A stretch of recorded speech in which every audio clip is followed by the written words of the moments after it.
ছোট্ট সোনামণিরা, তোমরাও যদি ফাতেমা ওমরের সাথে ইসলাম শিখতে চাও তাহলে এক্ষুনি আমাদের চ্যানেলটি সাবস্ক্রাইব করে দাও। আজ প্রথম রোজার দিন। আদিবা তার মায়ের সাথে রান্নাঘরে দাঁড়িয়ে আছে। তার চোখে একটু ভয়, আবার একটু উত্তেজনা।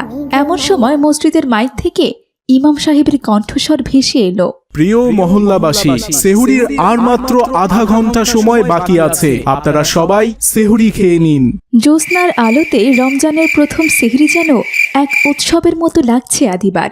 ইমাম সাহেবের আওয়াজ শুনে সে তার মা রূপালীকে বলল, মা দেখো, আর মাত্র আধা ঘন্টা সময় আছে, চলো তাড়াতাড়ি আমরা খেয়ে নেই। হ্যাঁ মা, এই তো খেতে বসবো। যাও, তুমি গিয়ে তোমার বাবাকে ডেকে নিয়ে এসো।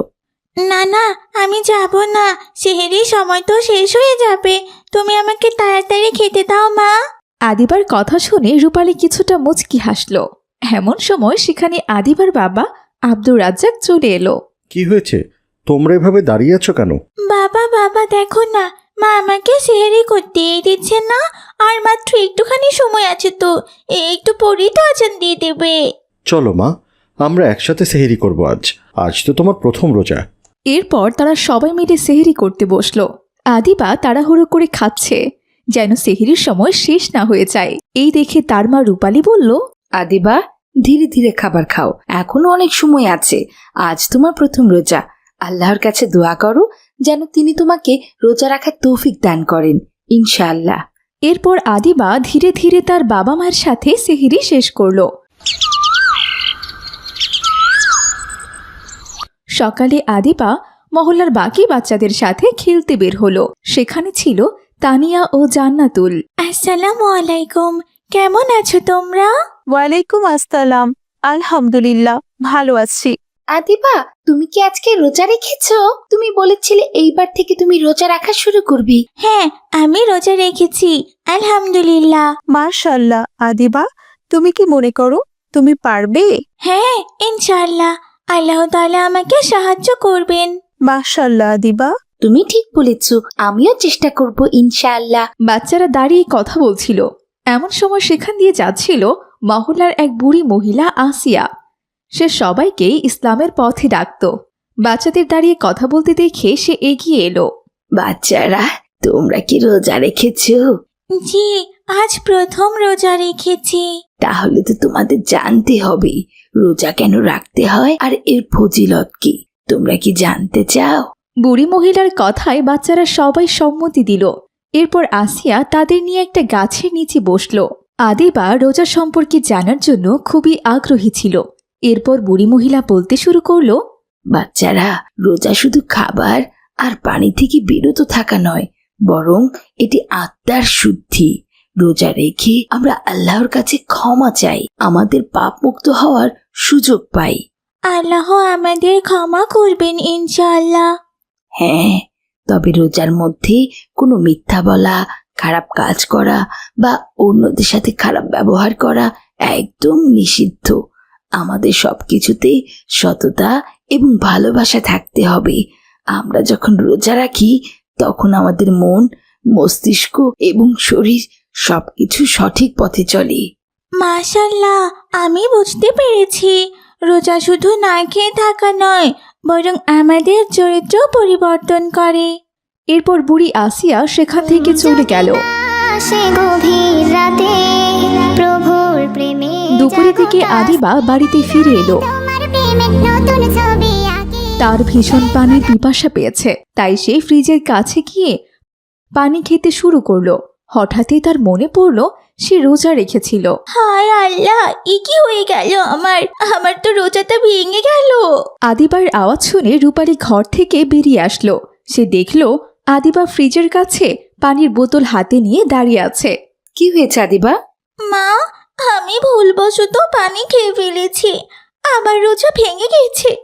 প্রথম রোজা আমার আর রাখা হলো না। ভুলবশত পানি খেলে রোজা ভাঙে না মা, তোমার রোজা ঠিকই আছে। মা, তুমি সত্যি বলছো? হ্যাঁ, ভুলবশত কিছু খেয়ে ফেললে রোজা ভাঙে না। মায়ের কথা শুনে আদিবার মনে কিছুটা স্বস্তি ফিরে এলো।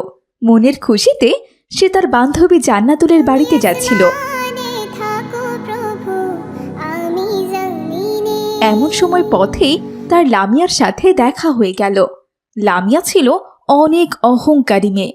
আদিবাকে দেখে লামিয়া বলল, এই শোনো আদিবা, শুনলাম তুমি নাকি রোজা রেখেছ। সত্যি রোজা রাখতে পারবে তো? হ্যাঁ, আমি পারবো ইনশাআল্লাহ। আমার কাছে রোজা কেমন অদ্ভুত লাগে। সারাটা দিন না খেয়ে থাকা কোনো ইবাদত হলো নাকি শুনি? এসব রোজা রাখার কি দরকার বলো তো?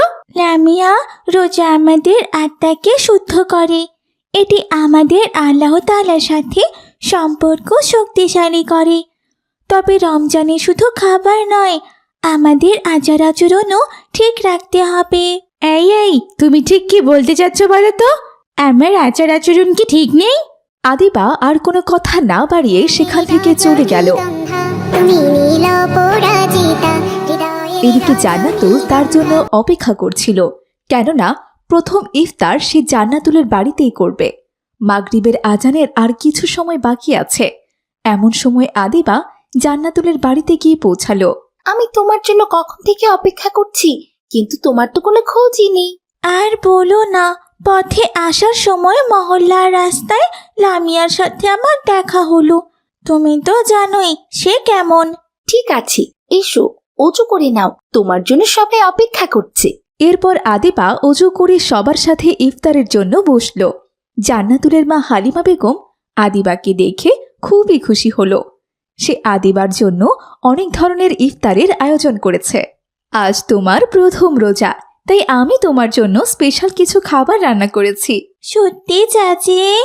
হ্যাঁ মা, ছোটদেরকে রোজা রাখার জন্য উৎসাহ দেওয়া উচিত, তাই তোমাকে খুশি করার জন্য এত সব আয়োজন করেছি আমি। মাশাআল্লাহ চাচি, আল্লাহ তাআলা আপনাকে কবুল করুক এবং আমাদের সবাইকে। এরপর মাগরিবের আজান দিল। আদিবা প্রথমবার ইফতারের স্বাদ পেল। সে অনুভব করল সে শুধু শারীরিকভাবে রোজা রাখেনি, বরং তার আত্মাও পরিষ্কার হয়েছে। ইফতার করার সময় তারা একসাথে বসে আল্লাহর কৃতজ্ঞতা প্রকাশ করল। আলহামদুলিল্লাহ, আজ আমাদের মন শান্ত। আমরা আল্লাহর কাছে আমাদের সকল পাপের জন্য ক্ষমা চেয়েছি। প্রথম রোজা শেষ হওয়ার পর আদিবা বুঝতে পারল এটা আল্লাহ তাআলার রহমত। এরপর সে জান্নাতুলের সাথে তারাবির নামাজ আদায় করল। তখনই তার বাবা আব্দুর রাজ্জাক সেখানে এলো। মাশাআল্লাহ, তোমরা সবাই রোজার গুরুত্ব বুঝে সফলভাবে রোজা রেখেছো। আল্লাহ তোমাদের সবাইকে উত্তম প্রতিদান দেবেন। আলহামদুলিল্লাহ চাচা, আমাদের আজকে প্রথম রোজা আল্লাহ কবুল করবেন ইনশাআল্লাহ। আমরা আল্লাহর কাছ থেকে শান্তি পেয়েছি। আমাদের জন্য রোজা রাখা একটি উপহার ছিল। হ্যাঁ, মাশাআল্লাহ। পরের দিন থেকে আদিবা ও জান্নাতুল সবগুলো রোজা রাখতে শুরু করলো। এরই মাঝে আদিবা ও জান্নাতুলের দেখা হলো লামিয়ার সাথে। লামিয়া তাদের দেখে বলল, শুনলাম তোমরা নাকি রোজা রাখো। এটা তো ভীষণ অদ্ভুত। ক্ষুধার্ত হয়ে থাকার মতো তো কোনো কিছু দেখছি না আমি তো মনে করি এটা একটা অযথা বিষয়। না খেয়ে থাকতে হবে এমনকি আবার কোনো ইবাদত আছে নাকি শুনি? এটি আমাদের আত্মার পরিশুদ্ধি। আল্লাহ আমাদের শক্তি দেন, ধৈর্য দেন, আর এই ধৈর্য এবং আত্মসংযম কেবল রোজা রাখার মাধ্যমেই আসে লামিয়া। রোজা রাখার কারণে তোমরা কত খাবার থেকে বঞ্চিত হচ্ছ, সেই খেয়াল কি তোমাদের আছে বলো তো? না লামিয়া, আমরা বঞ্চিত নই, তুমি বঞ্চিত আল্লাহর ইবাদত থেকে। ভেবে দেখো, তোমার বয়সে আমরা রোজা রাখি, অথচ তুমি রোজা রাখো না। এর মানে আমরা নই, তুমি বঞ্চিত। এই বলে আদিবা ও জান্নাতুল সেখান থেকে চলে গেল। আদিবার এমন কথা লামিয়ার মনে আঘাত করল। সে বুঝতে পারল আসলে সে রোজার মতো গুরুত্বপূর্ণ ইবাদত থেকে বঞ্চিত হয়েছে। এরপর থেকে লামিয়াও রোজা রাখতে শুরু করলো। সত্যি রোজা রেখে আমার অনেক ভালো লাগছে। আল্লাহ আমাকে রোজা রাখার তৌফিক দিয়েছেন, আমিন। আমাকে তার ইবাদত করার তৌফিক দিয়েছেন। ছোট্ট বন্ধুরা, তোমরাও রোজা রাখার চেষ্টা করো, কেমন? আল্লাহ তাআলা তোমাদের সাহায্য করবেন ইনশাআল্লাহ। আর আমাদের এই গল্পটি তোমাদের কাছে কেমন লেগেছে তা কিন্তু কমেন্ট করে জানাতে ভুলবে না।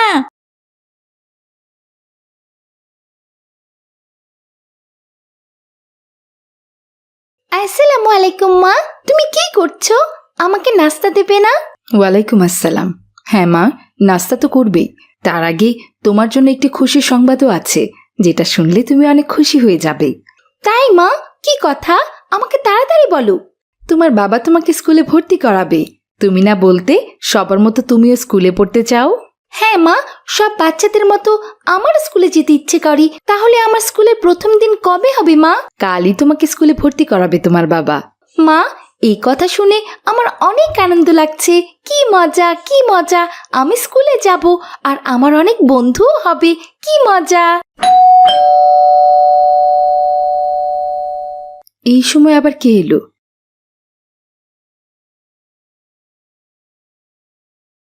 আসসালামু আলাইকুম। এ কি, রাতিয়ার কি হয়েছে? ওইভাবে কান্না করছে কেন? ওর মা কোথায়? মিনার পৃথিবীতে নেই হালিমা।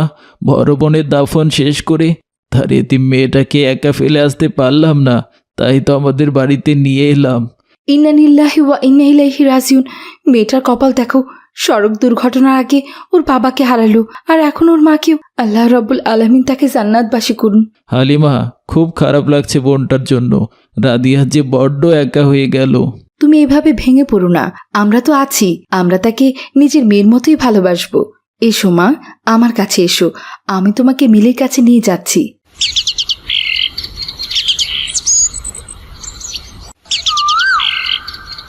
এভাবে বেশ কিছুদিন কেটে গেল। একদিন মিলি ও রাতিয়া দুজনে একসাথে বসে খেলা করছিল। মেয়েটা আগের চেয়ে কিছুটা স্বাভাবিক হয়েছে।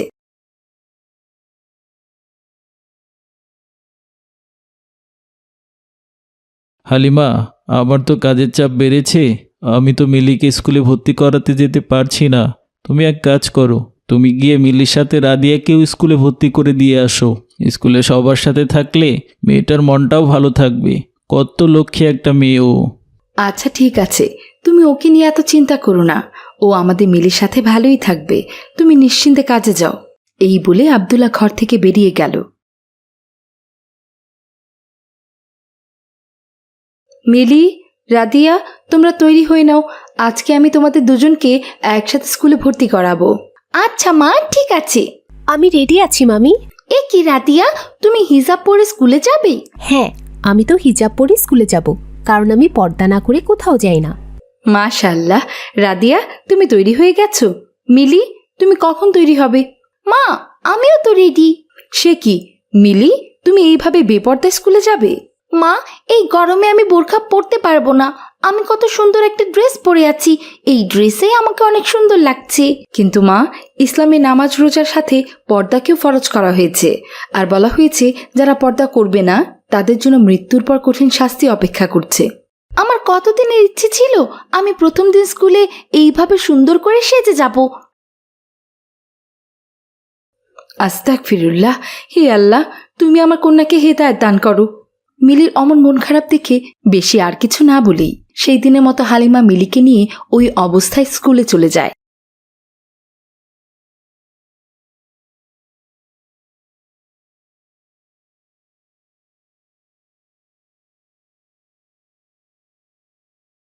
আজকে আমার স্কুলের প্রথম দিন ছিল। তোমার কেমন লাগলো রাতিয়া? আলহামদুলিল্লাহ, আমার অনেক ভালো লেগেছে। তোমার ভালো লেগেছে?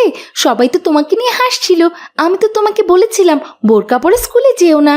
ওরা পর্দা সম্পর্কে কিছু জানে না মিলি, তাই তো আমাকে নিয়ে এভাবে মজা করেছে। একটা নারীর জীবনে পর্দা খুব গুরুত্বপূর্ণ। পবিত্র কোরআন মাজিদে বর্ণিত আছে, পর্দাশীল নারী জান্নাতে মা ফাতেমার মতো সম্মান পাবে, তার সাথে থাকতে পারবে। সুবহানাল্লাহ। আর বেপর্দা নারী কখনোই জান্নাতে যেতে পারবে না। তার মানে তুমি কালকেও বোরকা পরে স্কুলে যাবে? শুধু কালকেই নয়, আমি মৃত্যুর আগ পর্যন্ত এভাবেই পর্দা করব। এতে আমাকে কে কি বলল তাতে আমার কিছু যায় আসে না।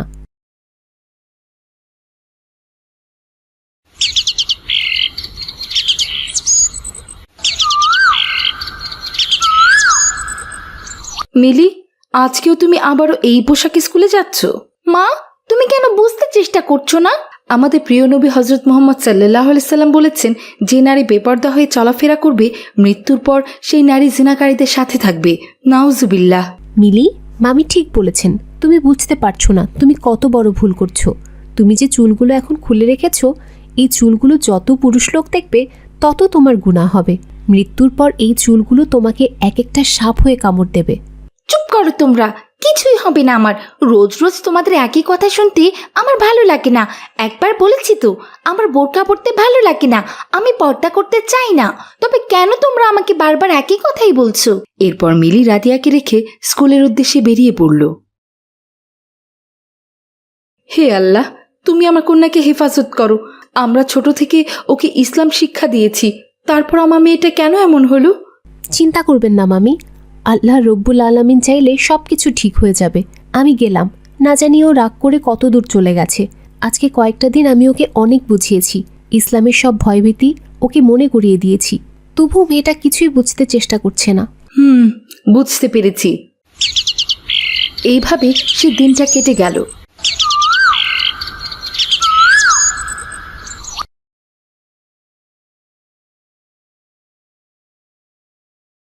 আসসালামু আলাইকুম। কি করছো আমার মামুনিরা? ওয়ালাইকুম আসসালাম মামি, আমি বই পড়ছি। মাশাল্লাহ। কিন্তু মিলি মামুনি, তোমার কি হয়েছে?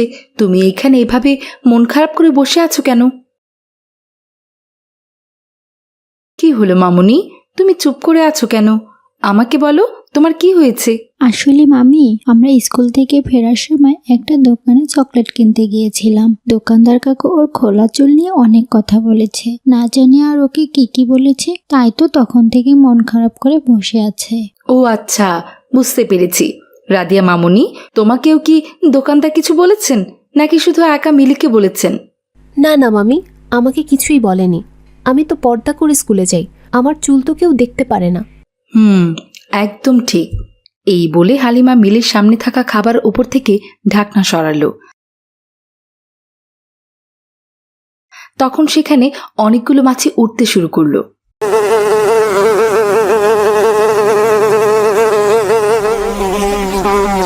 মা মিলি, তুমি ভালোভাবে এই খাবারগুলো লক্ষ্য করো। তুমি এখানে কি দেখতে পাচ্ছ? মা, খাবারগুলো তো ঢাকনা দিয়ে ঢাকা ছিল। তখন কি এর উপর কোনো পোকামাকড় বা মাছি বসতে পেরেছিল? না মা, এই খাবারগুলোর মতোই মেয়েদের পর্দা।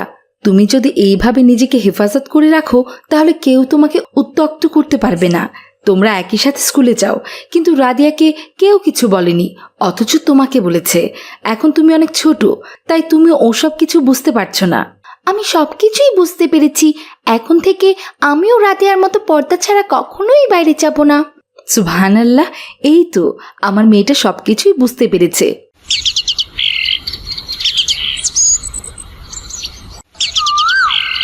পরের দিন সকালে দুজন একসাথে পর্দা করে স্কুলে যাওয়ার জন্য বের হলো।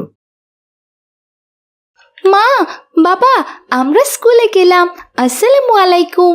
ওয়ালাইকুম আসসালাম। মাশাআল্লাহ, আমাদের মিলি মামুনিকে কত সুন্দর লাগছে। যাও, সাবধানে যাও মা।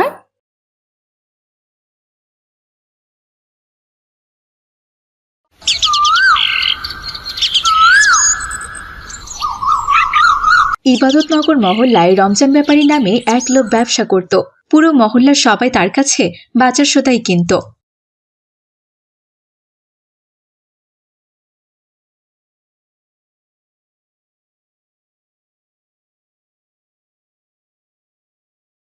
একদিন স্কুল ছুটির পর মাহাদি ও আলামিন বাড়িতে ফিরছিল। এমন সময় মাহাদি বলল, আলামিন, চলো তাড়াতাড়ি যাই। মা বলেছে বাজার থেকে চাল, ডাল আর চিনি নিয়ে আসতে হবে, না হলে সন্ধ্যার আগে রান্না হবে না। ঠিক আছে, কিন্তু আজ তো বাজারে অনেক ভিড় থাকবে। সবাই তো রমজান চাচার দোকান থেকেই বাজার করে।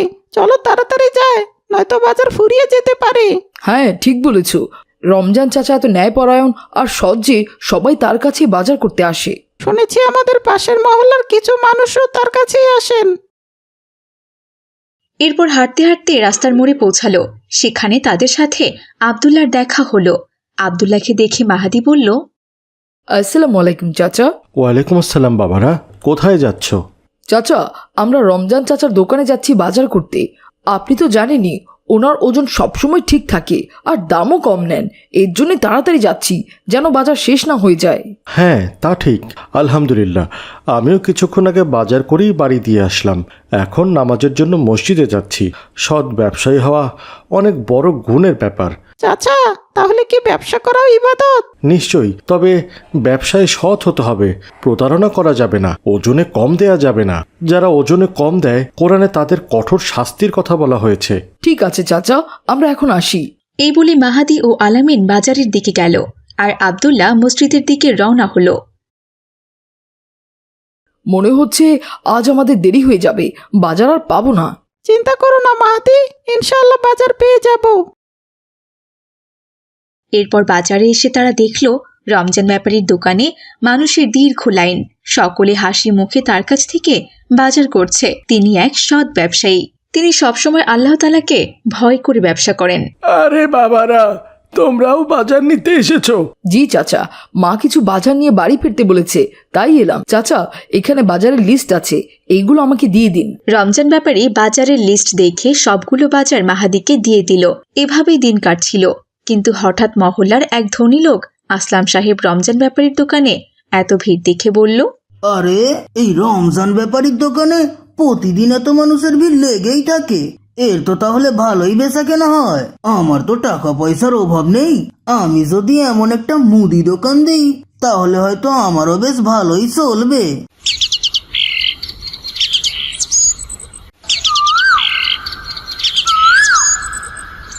এরপর আসলাম সাহেব মহল্লায় একটা বড় মুদির দোকান দিল।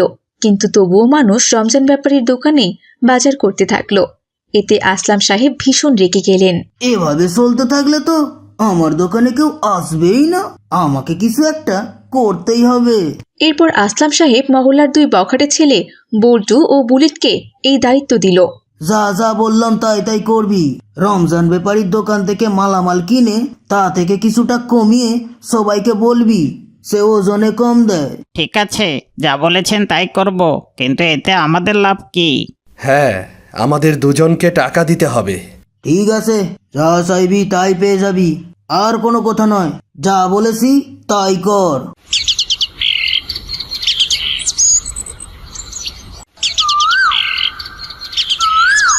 পরের দিন বল্টু ও বুলেট গেল রমজান ব্যাপারীর দোকানে।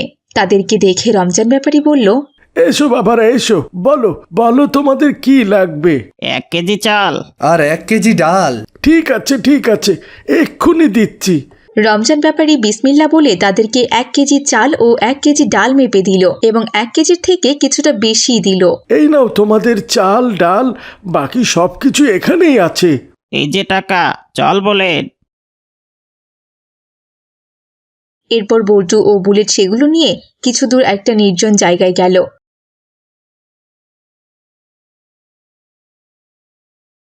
এই তো কাজ শেষ, চল এবার আসলাম সাহেবের কথা মতো কাজটা করি। এই বলে বল্টু ও বুলেট আবারও রমজান ব্যাপারীর দোকানে গেল।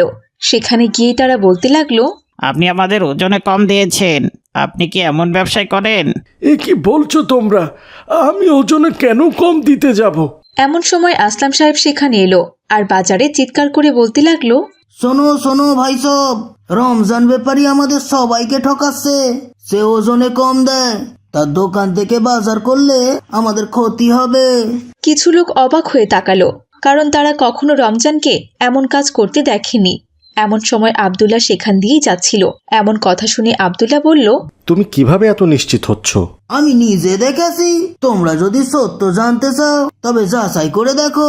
এই দেখো, এই ছেলে দুটোই তার প্রমাণ। আমরা 1 কেজি চাল ও ডাল নিয়ে গিয়েছিলাম, কিন্তু বাড়ি গিয়ে মেপে দেখি ওজনে কম। ইয়া আল্লাহ, তার মানে রমজান ব্যাপারী আমাদের সবাইকে এতদিন ধরে ঠকিয়ে আসছে। এই কথা শুনে লোকজন সন্দেহ করতে শুরু করলো। কেউ কেউ ফিসফিস করে বলতে লাগলো, যদি সত্যি হয় তাহলে তো এটা বড় অন্যায়। এদিকে মাহাদি ও আলামিন আজও বাজার নেওয়ার জন্য রমজান ব্যাপারীর দোকানে আসছিল। দোকানের সামনে এত মানুষ দেখে আলামিন বলল, ওই দেখো, আজও কত মানুষ। মনে তো হচ্ছে আজও সব বাজার শেষ হয়ে গেছে। না, দেখে মনে হচ্ছে অন্য কোনো ব্যাপার। চলো তো গিয়ে দেখি।